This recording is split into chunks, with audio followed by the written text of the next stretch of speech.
भारत में इन दिनों सड़क पर या किसी भी खुले स्थान पर नमाज अदा करने को लेकर खासा बवाल देखने को मिल रहा है। सोशल मीडिया पर भी बहस छिड़ी हुई है। लोग तरह तरह के बयान और तर्क दे रहे हैं। कोई इसे एक समुदाय विशेष के साथ अन्याय तो कोई इसे संविधान में दिए गए लोकतांत्रिक अधिकारों के खिलाफ बता रहा है। लेकिन दुनिया में कई ऐसे देश भी हैं जिनका राष्ट्रीय धर्म इस्लाम होने के बावजूद भी वहां खुले में या सड़क पर नमाज पढ़ना गैर कानूनी माना जाता है। तो इस वीडियो में जानेंगे दुनिया भर के तमाम देशों में नमाज पढ़ने से जुड़े नियम क्या हैं, क्या भारतीय संविधान सड़क पर नमाज पढ़ने की छूट देता है, जानेंगे इस वीडियो में। मेरा नाम है रिशा हुसैन और आप देख रहे हैं TV9 डिजिटल। दुनिया में 27 ऐसे देश हैं जिनका राष्ट्रीय धर्म इस्लाम है। इसके बावजूद इन देशों में इतने बड़े पैमाने पर खुले में नमाज नहीं पढ़ी जाती। इनमें से एक देश है इंडोनेशिया। 17,500 से ज्यादा द्वीपों वाला इस देश में बहुसंख्यक आबादी मुस्लिम है, या ये कहें कि इंडोनेशिया दुनिया का सबसे बड़ा मुस्लिम कंट्री माना जाता है। यहाँ तकरीबन 27 करोड़ से ज्यादा मुसलमान रहते हैं। मीडिया रिपोर्ट्स के मुताबिक इंडोनेशिया में तकरीबन 8 लाख छोटी बड़ी मस्जिदें हैं जहाँ नमाज पढ़ाई जाती है और पढ़ी जाती है। लेकिन इंडोनेशिया में सड़कों पर नमाज पढ़ने पर पाबंदी है। अब बात करते हैं सऊदी अरब की। सऊदी अरब का कानून गाड़ी रोक कर नमाज पढ़ने पर रोक लगाता है, तो वहीं दुबई में गाड़ी पार्क कर नमाज पढ़ने वालों पर मोटा जुर्माना लगाया जाता है। दरअसल संयुक्त अरब अमीरात्स में सड़क पर नमाज अदा करना वहां के प्रशासन के लिए बड़ी समस्या बन चुका है। इससे सड़क पर लंबा जाम और हादसे बढ़ रहे हैं। यही वजह है कि दुबई प्रशासन ने सड़क पर गाड़ी पार्क कर नमाज पढ़ने पर मोटा जुर्माना लगाने का फैसला लिया है। ऐसा करने वालों को 500 दिरहम यानी 8,800 रुपए का भारी जुर्माना देना पड़ेगा। दुबई ट्रैफिक पुलिस लोगों से पहले ही कई बार गुजारिश कर चुकी है कि सड़क किनारे नमाज अदा करने से बचें। इसके बावजूद लोग नहीं मान रहे।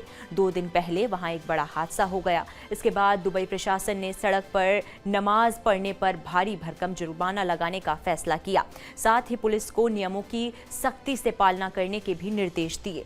दुबई पुलिस विभाग के आंकड़ों के मुताबिक साल 2024 में 23,763 वाहन का चालान किया गया। इन वाहन चालकों पर सड़क किनारे गाड़ी पार्क कर नमाज पढ़ने का आरोप था। संयुक्त अरब अमीरात्स के राजधानी अबू धाबी में भी इन नियमों का सख्ती से पालन करवाया जा रहा है। 2011 की जनगणना के मुताबिक भारत में 172 मिलियन मुसलमान रहते हैं। अनुमान के मुताबिक साल 2024 में मुस्लिम आबादी बढ़कर 20 करोड़ हो गई। कई मीडिया रिपोर्ट्स दावा करती है कि भारत में सबसे ज्यादा मस्जिदें हैं। लाखों मस्जिदें होने के बावजूद भी हमारे देश में खुले में नमाज पढ़ी जाती है।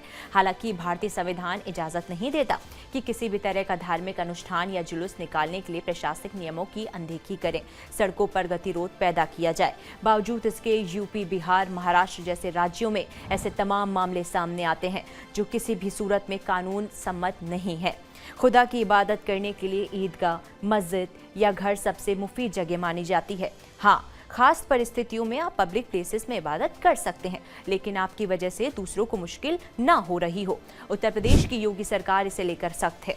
सरकार ने हिदायत दी है कि ईद की नमाज सड़कों पर ना पढ़ी जाए, ईदगाह पर ही नमाज अदा की जाए। भीड़ ज्यादा है तो नमाज 2 बार में कराई जाए, लेकिन सड़कों पर नमाज किसी भी सूरत में बर्दाश्त नहीं की जाएगी। रमजान का आखिरी जुमा और ईद को देखते हुए यूपी पुलिस हाई अलर्ट पर है। प्रशासन पर सरकारी आदेश का पालन करवाने की जिम्मेदारी है। संभल, बलिया और मेरठ में अलग से एडवाइजरी जारी की गई है। मेरठ प्रशासन का कहना है कि किसी भी स्थिति में सड़क पर नमाज बर्दाश्त नहीं की जाएगी। ऐसा करने वालों का पासपोर्ट जब्त कर लिया जाएगा। साथ ही ड्राइविंग लाइसेंस भी रद्द किया जा सकता है। तो वहीं संभल प्रशासन ने घरों की छतों और सड़कों पर नमाज पढ़ने पर रोक लगा दी।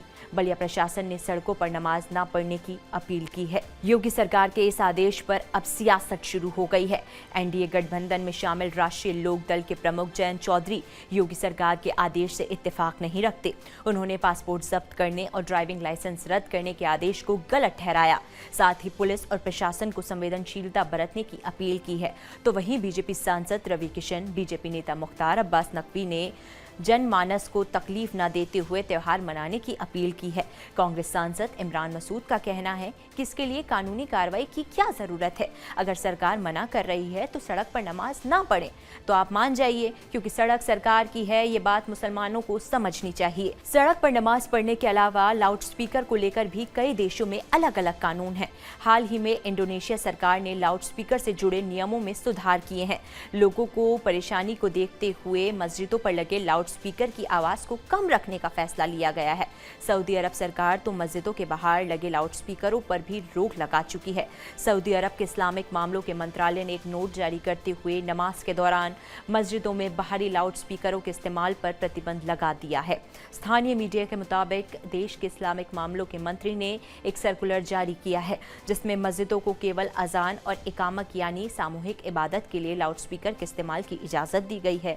सर्कुलर के मुताबिक नमाज के दौरान लाउड स्पीकर का इस्तेमाल मस्जिद के अंदर ही किया जा सकेगा। इसके उल्लंघन करने वालों के खिलाफ सऊदी प्रशासन ने बड़ी कार्रवाई करने की चेतावनी दी है। अब बात करते हैं भारत में लाउड स्पीकर्स की। तो भारत में लाउड स्पीकर्स को लेकर साल 2022 में बहस छिड़ी थी।